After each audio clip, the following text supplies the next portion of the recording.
The Cherokee Indian tribe, known to be one of the 5 civilized tribes, settled in the parts of eastern U.S. They lived peacefully for centuries before the whites arrived to America in the 1600s. Then it gradually became harder for the Indians to maintain their territory from the whites.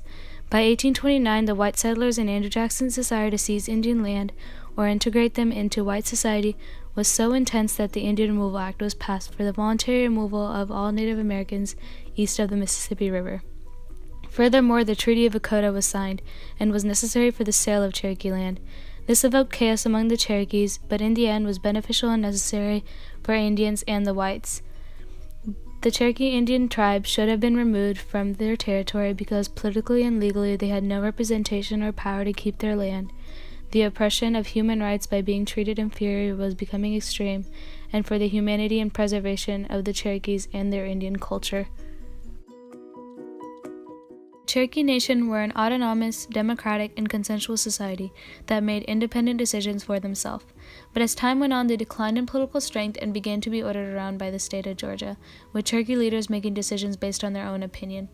To preserve their legal rights, government, and leave the dominant authority of Georgia, they had to be removed. In a speech from Georgia Governor Wilson Lupkin to the Georgia Assembly on December 2, 1831, he states that the extension of laws over the entire population of the state of Georgia, including the Cherokees, is necessary, and if they do not consent to the laws of Georgia, injustice and oppression will be utilized. This depicts the intensity of white settlers to own Indian land and strip the Indian nation a part of their government until they conformed to leaving. Cherokees did not have a legal right in saying what laws were being passed. Furthermore, an excerpt from the protest of the Cherokee delegation on June 21, 1836, Georgia began passing acts that allowed the Indian territory to be surveyed, broken into lots, and sold by lottery. And each time the Cherokees petitioned the U.S. government to protect them, but the U.S. government refused to interfere with Georgia. This shows that the Indians were weak and had no representation, leading to unfair laws being passed. Even when they were part of the U.S., they had no democracy or votes as if they were captives. The U.S. government even broke their promise and refused to protect them and their land under the Treaty of Hopewell in 1785 and in Worcester v. Georgia court case of 1831, in which the Cherokee Nation was supposed to be independent and free of Georgia law and control. In conclusion, the Cherokee Nation were stripped of political and legal rights over their own nation, in which they were subject to unjust Georgia laws, with the U.S. not protecting them. To regain their own distinct authority and power, they had to be removed. In addition, the Cherokee Indians were being treated poorly by whites and underwent an intense violation of their natural and human rights during the 1800s, causing them to be inferior similar to black slaves. The removal of the Indians was for the good of themselves so they could escape the oppression from white society. According to a paper of John Ross to President Jackson on January 23, 1835, Ross describes how the appeals to the U.S. government of aggravated acts towards the Cherokees has been unavailing, and that Georgia continues to despoil them of their laws and government, distributes their lands unbought, and expels the Cherokees from their home. This describes Georgia as a tyrant in which they have rule over the Cherokees and violates their basic rights of liberty. Georgia is unsympathetic towards the Cherokees and wants them to perish. Therefore, to be treated fairly, protected, and be independent, the Cherokees should be removed from their land and start anew.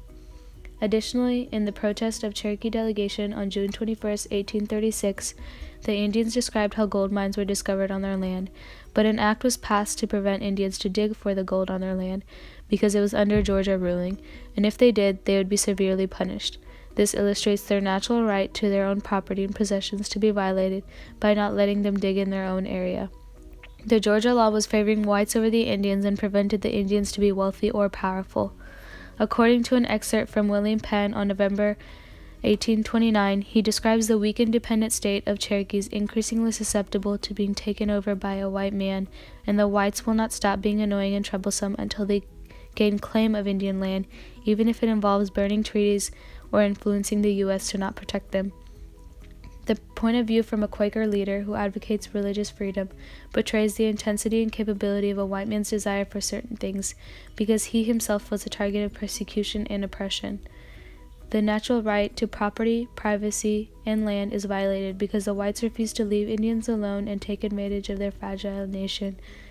In conclusion, the Cherokee should be removed from their land in Georgia because they were being treated as slaves under Georgia law, with their rights being taken away from them and acts being passed without them knowing. Furthermore, the Cherokee Indians had a distinct culture, and it was at risk in the 1800s because the whites were integrating their practices into the Cherokees' everyday life. To preserve their identity, Indians should be removed to somewhere where they won't be threatened. The Cherokee Indians did not restrict or discriminate women. Women worked in farms and had a voice in their society while men went hunting. But when whites began to civilize the Indians and the Indians began to adapt, men gave up hunting and took over agriculture, and women began doing housework such as making cloth and clothing. Also, a woman's position in government began to deteriorate. This illustrates the impact and change being done to the Indian culture because of the whites' influence. In order to preserve the uniqueness and diversity of the nation, the Cherokees had to be removed. In a letter from John Ridge, a Cherokee leader, to Albert Gallatin on February 27, 1826, the Cherokees expressed their opposition to changing from a hunter's life to a civilized one, and laughed at the idea. However, it was inevitable based on their position and influence of their territory surrounded by dominant whites. To preserve their culture and practices and prevent changes from whites, the Indians should be removed to a location where they can establish themselves, continue having a distinct identity, and keep America diverse. In addition, in resolutions by Elias Bootnott on October 2, 1832, he conveyed multiple problems like regaining rights as a distinct community and being subject to a white man's laws, and the most evident solution was being exiled to enjoy peace and happiness as a nation. This shows that the Cherokees would be more comfortable on land that they can control and carry on their own way of life than to be influenced by the whites' incompatible culture. For the humanity of the Indians, they should be removed because the whites will not stop until they integrate the Cherokees into their culture and possess the Cherokee land that they consider valuable.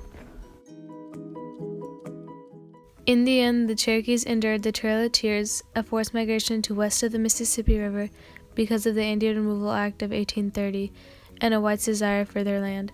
They suffered greatly in this tragic event with 4,000 casualties, but it was necessary in order to reestablish themselves and keep themselves independent, alive, and secure. From 1838 through 1839, the Cherokees arrived at their new land in Oklahoma and were escorted by the U.S. Army. The Cherokees had to undergo removal to another territory because they were becoming politically and legally weak, in which they were not respected or recognized as a nation. Their rights were being violated by being treated inferior, and the humanity of the Indians, including their culture, was at risk.